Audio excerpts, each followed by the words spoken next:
feel the need to record a video because so much has happened lately. In fact, I'm inspired by another video that I watched a few days ago. So, I apparently am neurodiverse. I'm on the autistic spectrum. And I'm saying apparently because I've been seeing a psychotherapist for the last, 4, 5, 6 years, something like that, to deal with my trauma.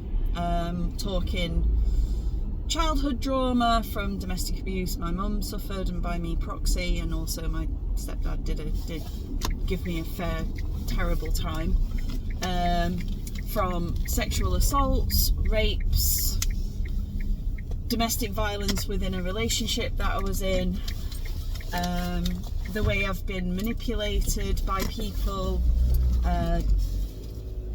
treated very, very badly, and my struggles in life. I'm 46 years old, and I've had so many things happen to me, and I decided to get a therapist and stick with her for as long as it takes, not to just go and then quit. So I've been with her a very long time, and in that time she's gone from ground up, from childhood onwards, and we've gone through pretty much most of my life with a very fine-tooth comb. I'm sat in my car now, and she suggested it a couple of years ago, I think. She said, "Angela, do you think you might be autistic?" And I was like, don't be daft. Why would I be autistic? I'm not autistic. Immediately springs to mind kids with headphones on, people that flap their arms, they bang their heads against a wall, they might be non-verbal, they might, they've got serious special needs, they might, loads of, all the stereotypes, all the archetypes that you see, and usually it's a fella. Usually it's a bloke or a little boy, and sometimes you're seeing, it's little girls as well. But not adult women, not 40-something-year-old women. We're just completely, doesn't come into it. Up until a few years ago, they said women couldn't even be autistic. And I poo-pooed my therapist. I was like, nah. However, I've been diagnosed with generalised anxiety disorder, post-traumatic stress disorder. Don't like the word disorder. It's not my fault I was abused. Complex post-traumatic stress, blank. And I've had nervous breakdowns and things, and I've got polycystic ovaries as well. I was diagnosed with that when I was 19. So I thought all my struggles and problems and various things that I've had to deal with was down to a poor start in childhood, the various traumas that I've been through, perpetrated by vile men that I thought I could trust, friends, boyfriends, stepfathers, and that I developed just a set of coping mechanisms which allowed me to deal with day-to-day life, socializing, work, all that kind of stuff. I thought it was all down to trauma. However, I tried to go through an assessment back in early 2020 at the start of COVID, and my doctor she asked me a few questions and she went, yeah, nah. So I left it. And then a couple of months ago, my therapist convinced me to try again. She said, I really, really, really think you need to try to at least look into it. Just do the 10 questions and see how you get on. So I thought, well, I've done the 10 questions before. I did the 10 questions and I was like, it scored quite low. However, my husband, who is also autistic, not diagnosed, but very obviously autistic, dyspraxic,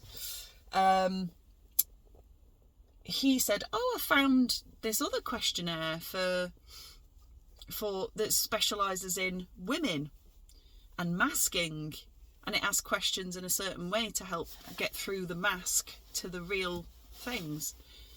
And he found a few questionnaires for me to fill out, and I was scoring like ridiculously high, like top score, really top score.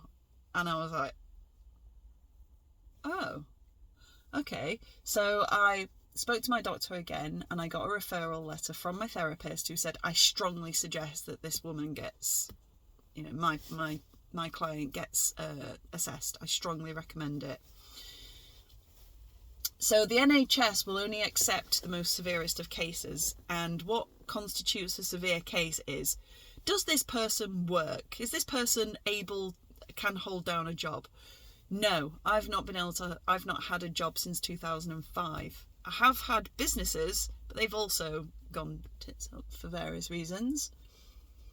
But I haven't actually worked for the last 10 years due to trauma, nervous breakdown, being a parent, being a single parent, recovering from domestic violence, also yet another rape. I've been raped 5 times throughout my life, starting at age 15.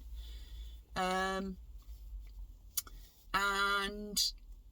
the other thing is, has it severely impacted this person's life? Yes, all of the above. Rapes, trauma, abuse. My therapist, and she put it really, really, really brilliantly. She said, Angela, your autism, your type of autism, your neurodiversity means that you're very trusting. You can't see when people are trying to trick you or gaslight you. You're very literal. You take people as they come. So if their words don't match their actions, you can't compute that, which has led to catastrophic consequences. And when she put it like that, it's like, yeah, that's true. I'm very easily tricked and manipulated, and I take people at their word, despite the fact that I ought to have probably learned my lesson or had thicker skin and things like that. No, it's at 46 years old, it's kind of the way I am. Just the way that I see life. I'm still trying to get my head around it. It's only literally been a couple of months. I was very quick. The letter went off with my GP, and then I got an appointment through, which actually had to be rearranged 3 times.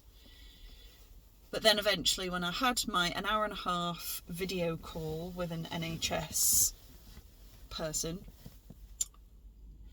and at the end of it said, oh, how do you think it's gone, because I don't even know if I've answered your questions properly. She went, oh no, you've given me everything I need, and from what I've gathered, I think you meet the criteria. But I don't make the decision, so you'll have to wait for the letter.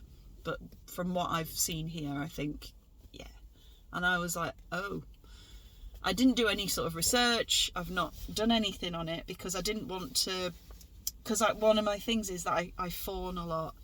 So I will tell people what I think they want to hear. So I purposely didn't try to look up what is classed as autism, what are the criteria, because I just did not want to try to skew my answers. And the fawning thing is a coping mechanism. If I'm frightened, I can fawn a lot and just say things, even if it's against my own best interests. Don't know if that's PTSD, don't know if that's autism. There's a hell of a lot of overlap. So literally a week later, I got a letter saying, you're on the list. But it's going to take between 18 months and 2 years to actually have a proper full diagnosis. And please don't contact us in the meantime, they've said. Well, apparently I can do something called right to choose. You can choose who your who your provider is. So I can get a provider anywhere in England, apparently. So I can find out what the waiting lists are like and choose a provider with a shorter waiting list. So I'm hopefully my husband's gonna help me with that, because he's brilliant at stuff like that. He helps me with that. So hopefully it'll be a bit quicker. But I have been sort of dipping my toe and trying to find out a little bit more, just so I can say, oh yeah, that's me. Just trying to make sense of what's happening, because it's put a whole filter across my whole life. Like, where I was having like mini breakdowns and I can't get out of bed for a few days, is that autistic burnout? Could well be. Like, do I stim? And when I was first asked that question a few years ago, I was like, no, I don't stim. I do stim. It's just the stereotypical. It's like, oh, what is classed as stimming? I thought it was, or, you know, using those little poppers that have been really like fashionable with kids, like popping things inside out, repetitive behaviours. I'm like, no, I don't do any of those things. I bite the inside of my mouth. I've done it since I was a little girl. I've had to have antibiotics so many times as a result of getting infections from biting the inside of my mouth. I do it when I'm anxious. I do it when I'm bored. I just do it all the time. I can't stop. I've tried so many times to stop and I can't. I'm 46 and I still do it. That's stimming. I didn't know. Because it's all stereotypical, isn't it? I didn't know. I stim. I didn't know that. I didn't realise that was stimming. Special interests. I just thought they were hobbies, but apparently if you have hobbies that you become obsessed with, and you get so obsessed that you think of nothing else, like you can't eat or sleep, just massive. Yeah, that. I've got a few of those. What's the other one that's been quite revelatory? Just like the way that I see the world and how I think people would relate to me, and then they don't, and I can't compute it and things. Like, I have a really strong sense of justice. I will take any situation where there's like a right and a wrong. I will go out of my way to put something right, even if it means I massively lose out. I don't really want to give any examples of that because they're extremely painful. I lost over 10 years with my sister due to a situation where I needed to do the right thing, even though it would cause my sister to catastrophically fall out with me, because it was the right thing to do in my mind. I've lost friendships. I really struggle with friendships because I am so good at fawning and so good at mirroring. I copy people, body language and things like that. So at first I'm really, really good. I'm really great at making small talk, really good at making friends and come across as the life and soul of the party. But then further down the line, they sack me off and I'm always like, why have they sacked me off? And I think it's because it's like a masking thing and I can't keep it up, and then I get burnt out and I can't deal with the person because I can't be the person they need me to be or who I project myself to be. It's not that I'm lying, it's just I'm mirroring them. My husband even learned recently, he said, oh, you're really sociable. You've never told me anything about where you've learned how to socialise, how to react, how to interact with people. And I went, no, I did though, didn't I? And he went, did you? You've never told me about anything. I'm very open with him. I said, yeah, don't you remember? I am still a massive fan of the Care Bears. That was my childhood, the Care Bears. And I could not socialise with people. I didn't know how to relate to people, to other kids. But I used to obsessively watch the Care Bears, and their whole shtick is how to be a friend, how to make friends, how to be a good friend. So I got my socialisation from watching Care Bears. And again, I didn't realise, because I thought it was, did you learn how to socialise by watching human interactions? No, I bloody watched cartoons. I got my interaction from watching cartoons. That's why I'm so crap with interpersonal relationships, because I'm basically like a Care Bear. A demented Care Bear, really. So all these things. I'm still working it all out. But you know what really sucks? Is adult women, autistic adult women, feature nowhere in charities, research. There's no resources for us. There's nothing. I went to my son said, "Oh look, here's an autistic website, and it says about women being diagnosed with autism." He sent me a link trying to be helpful, and I read it and I went, "Yeah, you know what it says? It says more women than ever are being diagnosed autistic." The end. That's it. Nothing. No resources. Nothing. So there's more resources out there for dudes who can hold down a job, really successful in computing. They're just quite robotic in their thinking. I'm not robotic in my thinking. I'm really too empathic. I'm kind, I'm caring. I overthink a lot. But we're invisible. We're invisible, and it's shit. Because I feel like I've been thrown out into the dark. Turns out, if you've ever been diagnosed bipolar, PTSD, CPTSD, anxiety, it's because it's high chance that actually you're autistic, and the reason you've got all these other diagnoses is because of you just can't cope in the world of neurotypical. There are so many shitty people out there that are happy to take advantage of autistic women. You end up with horrible traumas happening to you because you're trusting, you're nice, you're mirroring people, and you're mirroring absolute monsters as well. That's not fun. So I felt compelled to make this video because there's just nothing out there. I've started a Facebook group and there's like 5 other women in it. For over 40s in the UK, and there's just nothing. We're on our own here. How am I supposed to demask? How am I supposed to learn like what's happening for me? My mum said, bless her, she says, "Oh yeah, you take things so literally. You thought the sheet over the boiler with a scary face on it was a literal monster. You used to scream your head off." I went, "Oh, thanks, Mum. Yeah, I do remember that actually. Yeah." She said, "Yeah, you couldn't stand being in the supermarket, so I'd sit and leave you in a toy shop, and you'd just sit on the floor and stare at all the Care Bears." And I said, "Yeah, I remember doing that. I never used to touch them, did I?"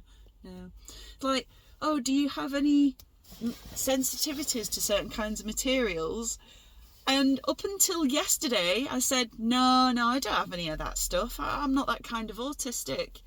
And then literally yesterday, I was like, do you know what? If I cannot get this bra off and these socks off, like now, I'm just going to lose the plot. Because I cannot stand wearing socks and bras. I hate it. I hate the feeling against... Because you know why? It's because I've had 30, 40 years of tough titties that I have to wear them anyway. Tough tits. Never had the luxury as a child growing up in the 80s to say, "Oh, but I don't like wearing socks and shoes. Oh, but Mum, I don't want to wear a bra. It's horrible. It makes my skin crawl. I don't like it. Tough tits. If it was today and I was a child today, then it might be, oh yes, my child, she can't wear this, that and the other. Tough titties. No one gave a shit about kids like us when we were in the 80s. It was tough tits. All the meals that I was forced to sit at, from breakfast, dinner, tea, you eat that or else. Tough tits. I had to eat it even though I was puking up. And you know how I deal with that now? Whether it's food I like or don't like, if it's put in front of me, I will bolt it down in 5 seconds. To this day. Because that's the coping mechanism that I've just learned to cope with. I literally have to block out my own feelings of I can't cope, because I've had to cope in a world where no one gave a shit. Didn't that? It's tough tits. Had to eat it. Like, well, if you don't eat it, you're getting nothing else. You'll have to starve then. You know, and it was smack. I got horrendously slapped if I didn't eat my food that my mum had put on the table. I didn't have a choice. I couldn't have a meltdown because I'd get a slap. I'd be sent to my room. Tough tits. So I learned to internalise it all, which is brilliant, because that's where all the burnouts have come from. Like, all the times where I've self-harmed, or, you know, I've felt suicidal, and I've learned to cry silent tears when I can't cope, because no one gave a shit. So, you know, just learned to internalise it instead, which led to really horrendous, you know, self-loathing. Don't get me started on body dysmorphia. Growing up a woman in a man's world, autism, like, breasts, forget it. No one cares. I went to the doctors years ago and said, I can't stand my breasts. They make me horrible. You know, I had a long list of complaints, genuine health concerns, like my breasts, they cause me horrendous pain, and, you know, I can't cope with how it makes me feel, and just loads of stuff. And you know what doctors and well-meaning friends would say? They'd just say, oh, well, lucky you, send me some if you don't like them. Like it's supposed to be, like I should be grateful. No one cares.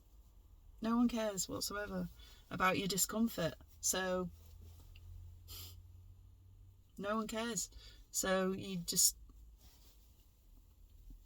mask it. Everything's fine. You mask it. Inside, your skin is crawling. Apparently it was all autism. The pain and discomfort I've spent my life feeling, the confusion at how people's words and actions don't match up, and not being able to process that, and everything. If I was a little girl now, how would my life be different? Now I've got this knowledge, how will my life be different going forward? I don't know. Can anyone tell me? Is there anyone out there? Is there anyone out there that can help this autistic 46-year-old mother of 3 who's been through a lifetime of trauma? Or is it when you know, I've spent my life being an invisible woman anyway, you know. Now another layer. It's really shit. It's really depressing. So if anyone out there who can relate to this, I feel you. It's hard, isn't it? I don't even know how to ask for help. How do you ask for help? How do you navigate the world? Like, oh, actually, I find that very uncomfortable. Like, my brain's telling me tough titties. Just carry on. But don't I deserve a nice life? Don't I deserve anything? Seems like every other demographic gets it. Yes, welcome to my pity party. I'm 46. I'm 46 and I'm just finding out that I'm autistic now. 46. Thank you to the NHS for putting me on your waiting list. Thank you, because I cannot afford. I'm registered disabled. Not, you know, there's no register, but you know what I mean. I'm disabled from PTSD and anxiety. I can't work in hierarchies. I can't work in office environments. I can't do it. I've done it, and it led to rape, bullying, harassment, just nervous breakdowns, self-harm, you name it. So I don't do it anymore. I can't step foot inside a school, you know, a mainstream school with uniforms. It's triggers me too much. Triggers me, my terror of office work, my terrifying ordeal through school. So I can't do that at all. I could go on, but this has been nearly a half an hour video. I really just needed to get it down. Maybe I'll stick it on YouTube. If you can relate, come and find me on Facebook, my group, Autistic Women 40 plus years or thereabouts, UK. So if you're a woman, you think you might be autistic or just being diagnosed, and you're over 40 or thereabouts, you know, 39 isn't here nor there, come and join me, because I want us all to have a community and support one another, because the neurotypical world is hell for people like us. So we need to stick together, us women, all right? So come and find me, and let's all let's all talk about our brilliant special interests.